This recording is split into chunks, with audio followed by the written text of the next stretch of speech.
अशांत मन में हजारों सवाल रहते हैं और वो मौन से खत्म हो सकते हैं।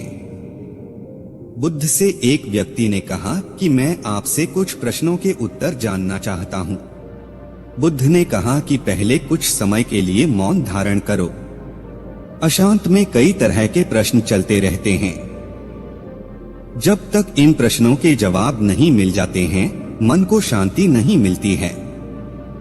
मन को शांत करने का सबसे सटीक तरीका है मौन धारण करना।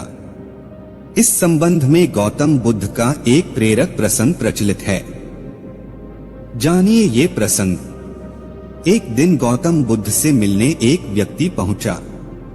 वह व्यक्ति बुद्ध से बोला कि मैं आपसे कुछ प्रश्न पूछना चाहता हूं। कृपया आप मेरे प्रश्नों के उत्तर दीजिए। बुद्ध ने देखा कि वह व्यक्ति बहुत अशांत लग रहा है। उन्होंने कहा कि मैं तुम्हारे सभी प्रश्नों के उत्तर दे दूंगा, लेकिन तुम्हें 1 साल तक मौन धारण करना होगा। उसके बाद तुम जो भी कुछ पूछना चाहते हो पूछ सकते हो।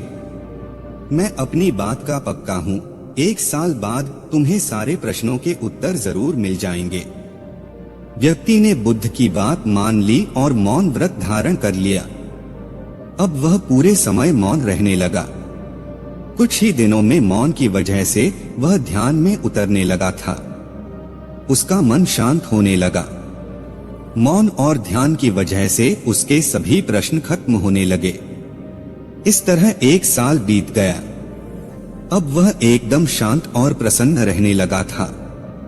समय पूरा होने पर बुद्ध ने उस व्यक्ति से कहा कि मैंने तुम्हें 1 साल बाद प्रश्न पूछने के लिए कहा था। आज 1 साल पूरा हो गया है। अब तुम अपने सभी प्रश्न मुझसे पूछ सकते हो। ये बात सुनकर व्यक्ति प्रसन्न होकर बोला कि आज मेरे पास आपसे पूछने के लिए कोई प्रश्न नहीं है। बुद्ध उस व्यक्ति से बोले कि जब तुम यहाँ आए थे, तुम्हारा मन अशांत था। जब किसी व्यक्ति का मन शांत नहीं रहता है तो उसके मन में प्रश्न उठते रहते हैं। अशांत मन परेशानियों का कारण बनता है। हमारे मन की 2 अवस्थाएं हैं। एक में प्रश्न होते हैं और दूसरी अवस्था में उत्तर होते हैं। मौन की वजह से हमारा मन दूसरी अवस्था में पहुंच जाता है, जहां हमारे प्रश्न खत्म हो जाते हैं और हमारे पास उत्तर ही उत्तर होते हैं। इस समय काफी लोग मानसिक तनाव का सामना कर रहे हैं। तनाव की वजह से काम में मन नहीं लग पाता है। मन की शांति सुख सुविधाओं और धन से नहीं मिलती है। इसके लिए इच्छाओं का त्याग करना पड़ता है। जब तक इच्छाएं रहेंगी, मन अशांत ही रहेगा। इस संबंध में एक लोक कथा प्रचलित है। जानिए ये कथा। पुराने समय एक राजा दान पुण्य करते थे, लेकिन उन्हें अपने अच्छे कामों पर घमंड भी था। राजा की प्रसिद्धि दूर दूर तक फैली हुई थी। रोज सुबह महल के बाहर जरूरतमंद लोगों की लाइन लगी रहती थी। एक दिन राजा के पास एक संत पहुंचे। राजा ने संत से कहा कि गुरुदेव, आप जो चाहें मुझसे मांग सकते हैं। मैं आपकी सभी इच्छाएं पूरी कर सकता हूं। संत को समझ आ गया कि राजा को अहंकार हो गया है। उन्होंने कहा कि मेरे इस कमंडल को स्वर्ण मुद्राओं से भर दो। राजा ने कमंडल देखा तो वह छोटा दिख रहा था। राजा ने कहा कि ये तो बहुत छोटा सा काम है, मैं अभी इसे भर देता हूँ।